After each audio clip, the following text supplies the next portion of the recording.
चलिए भाई, तो आज हम practice set number third present कर देते हैं आपको।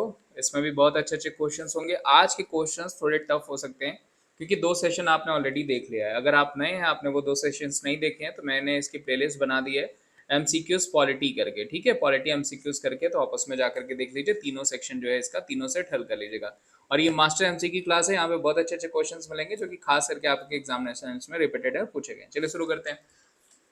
प्रारंभ में कितने मौलिक अधिकार दिए गए? देखिए, बहुत ही अच्छा क्वेश्चन है। प्रारंभ में कितने मौलिक अधिकार दिए गए थे? How many fundamental rights were given initially?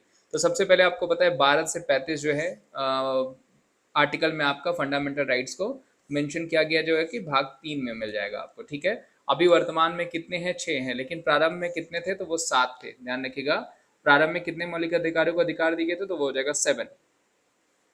एक रीट किसके द्वारा जारी की जाती है? सबको पता है कि रीट जो जारी कर दी जाती है वो कोई उच्च न्यायालय के द्वारा जारी की जाती है। निम्नलिखित में से कौन सी रीट व्यक्तिगत स्वतंत्रता का बुलवर्क है? यानी which is the following right of bulwark of the personal liberty? तो जो सही आंसर हो जाएगा दोस्तों, वो हो जाएगा आपका बंदी प्रत्यक्षीकरण। रीट से संबंधित क्वेश्चन आपका पूछा जाता है, एक थोड़ा सा शॉर्ट्स में प्रेजेंट कर दूंगा जिसमें सारे रीट मेंशन हो जाएंगे।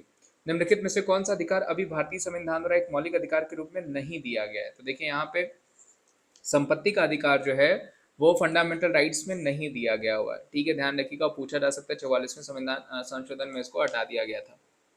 संपत्ति के अधिकार को मौलिक अधिकारों की सूची में से किसके शासनकाल के दौरान हटाया गया? तो वो हो जाएंगे मोरारजी देसाई। ध्यान रखिएगा, मोरारजी देसाई की सरकार में जो है कि जो हमारा प्रॉपर्टी राइट है उसको हटा दिया गया था। ध्यान रखिएगा।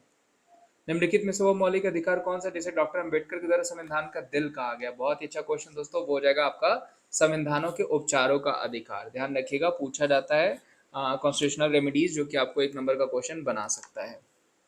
प्रेस की स्वतंत्रता भारतीय संविधान के किस अनुच्छेद से मिलती है? तो वो हो जाएगा आपका आर्टिकल 19 से। प्रेस की स्वतंत्रता जो मिलती है वो आर्टिकल 19 से संबंधित है, जो कि आपको पूछा जा सकता है। भारत के संविधान में किस अनुच्छेद के अंतर्गत सशस्त्र बलों के सदस्यों के मौलिक अधिकारों को विशेष रूप से प्रतिबंधित किया जा सकता है? Article 21, article 25, article 33, article 19?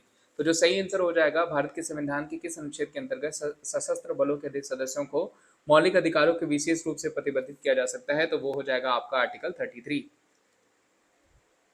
संविधान का निम्नलिखित में से कौन सा अनुच्छेद मौलिक कर्तव्यों से संबंधित है? विच of the following article of the constitution deals with the fundamental duties? Article 39 ग, आर्टिकल 51 क, आर्टिकल 29 ख, या उपयुक्त में से कोई नहीं? तो जो सही आंसर हो जाएगा दोस्तों, वो हो जाएगा आपका 51 ए। मैंने आपको बताया था कि मौलिक कर्तव्य जो है वो टोटल 11 है और 51 ए में इसको रखा गया हुआ है। मौलिक अधिकारों को भोगने को सुनिश्चित करने की जिम्मेदारी निम्नलिखित में से किसको सौंपी गई है?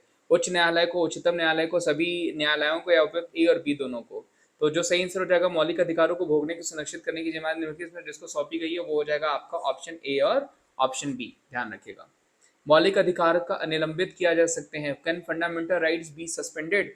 राज्यपाल द्वारा, राष्ट्रपति द्वारा, विधि मंत्री द्वारा, या प्रधानमंत्री द्वारा? जो सही आंसर हो जाएगा दोस्तों, वो हो जाएगा आपका राष्ट्रपति के द्वारा। मौलिक अधिकार निलंबित किए जा सकते हैं किसके द्वारा? राष्ट्रपति के द्वारा। राष्ट्रपति द्वारा मौलिक अधिकारों पर यथोचित प्रतिबंध कौन लगा सकता है? मंत्री परिषद, संसद, जनता, या फिर मंत्रिमंडल? Who can impose the reasonable restrictions on the fundamental rights by the president? तो जो सही आंसर हो जाएगा वो हो जाएगा आपका संसद। ध्यान रखिएगा, संसद के द्वारा। निम्नलिखित में से कौन से अनुच्छेद में समता का अधिकार प्रावधान है? In which of the following article is the provision of right to equality? अनुच्छेद 14, अनुच्छेद 19, अनुच्छेद 20, या फिर अनुच्छेद 21? निम्नलिखित में से कौन सा अनुच्छेद समता का अधिकार यहाँ पे पूछा गया है? तो जो सही आंसर हो जाएगा वो हो जाएगा 14। ध्यान रखिएगा, 14 से 18 में जो है राइट्स ऑफ इक्वलिटी रखा हुआ है। किस धर्म विशेष के समर्थन के लिए करों को भुगतान की अनिवार्यता से मुक्ति की गारंटी दी गई? Is a freedom from the compulsion to pay taxes guaranteed for the promotion of any particular religion? Article 25, article 26, article 27, या आर्टिकल 28? तो जो सही आंसर हो जाएगा वो हो जाएगा आपका अनुच्छेद 27। निम्नलिखित में से पूछा गया किस धर्म के समर्थन के लिए करों को भुगतान की अनिवार्यता से मुक्ति गारंटी की गई है? वो हो जाएगा अनुच्छेद 27। अल्पसंख्यकों के हितों की सुरक्षा पर किस अनुच्छेद में विचार किया गया है? In which article the protection of the interest of the minorities has been discussed?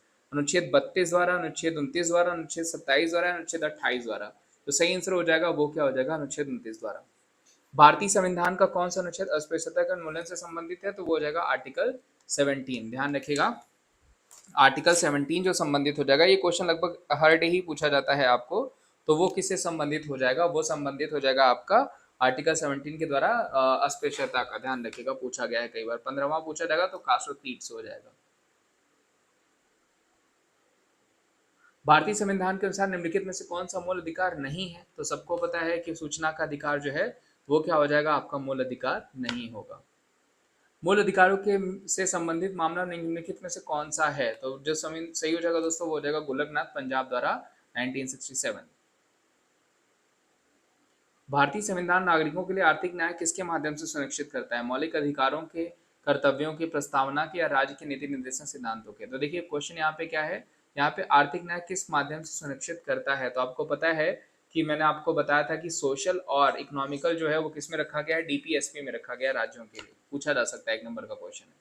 भारतीय संविधान का कौन सा अनुच्छेद यह निर्धारित करता है कि राज्य की नीति के निर्देशांक सिद्धांत किसी न्यायालय द्वारा लागू नहीं किए जा सकते, 31 में, 38 में, 37 में या फिर 39 में। तो जो सही आंसर हो जाएगा वो क्या हो जाएगा आपका 37 में। 36 से 51 तक ध्यान रखिएगा, आपका डीपीएसपी रखा गया जिसको हमने भाग 4 में रखा हुआ है, ठीक है। और ये आयरलैंड से लिया गया, तो ये क्वेश्चंस आपको बनते हैं। नीति निर्देशन सिद्धांत कहाँ से लिए गए, आयरलैंड से लिए गए।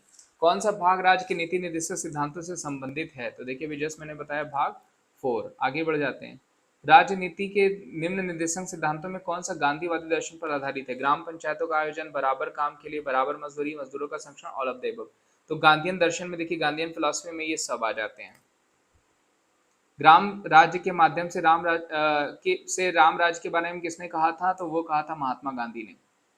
संविधान के किस संशोधन ने मौलिक अधिकारों का की अपेक्षा राजनीति के निर्देशक सिद्धांतों के अधिक महत्वपूर्ण बना दिया। पूछा गया कि मौलिक अधिकारों की अपेक्षा डीपीएसपी को अधिक महत्वपूर्ण बना दिया, किसमें, 42वें में, 44वें में, 52वें में या 56वें में।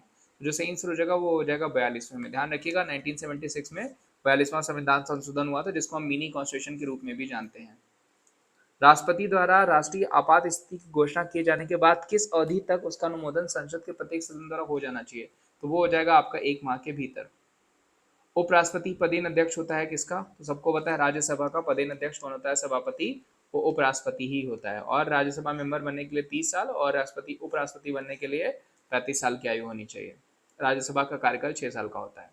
यदि लोकसभा का अध्यक्ष त्यागपत्र देना चाहे तो अपना त्यागपत्र किसे संबोधित करेगा, तो सबसे पहले वो किसे करेगा, उपाध्यक्ष को, ठीक है, अपने नीचे पोस्ट को करेगा।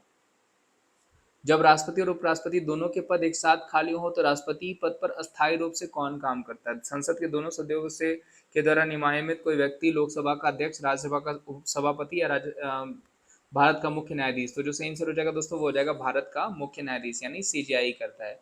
राज्यसभा का उपसभापति तो खुद राज्यसभा के सभापति राष्ट्रपति, उपराष्ट्रपति और राष्ट्रपति जो है नहीं है, तो वो कौन करेंगे, सीजेआई करेंगे।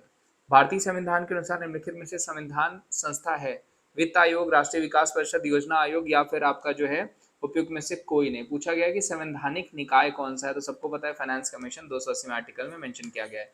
बाकी सब जो है वो क्या है, प्लानिंग कमीशन है और आपका नेशनल डेवलपमेंट काउंसिल हो गया, ये उसी समय के कार्यकाल के द्वारा बनाया जाता है। पहले वित्त आयोग का गठन कब हुआ था, तो अभी स्टार्टिंग में मैंने आपको बताया था 1951 में। जो सही आंसर हो जाएगा वो क्या हो जाएगा 1951 में, आर्टिकल 280 में इसको रखा गया है। तो देखिए ऐसे क्वेश्चंस आपको पूछे जाते हैं।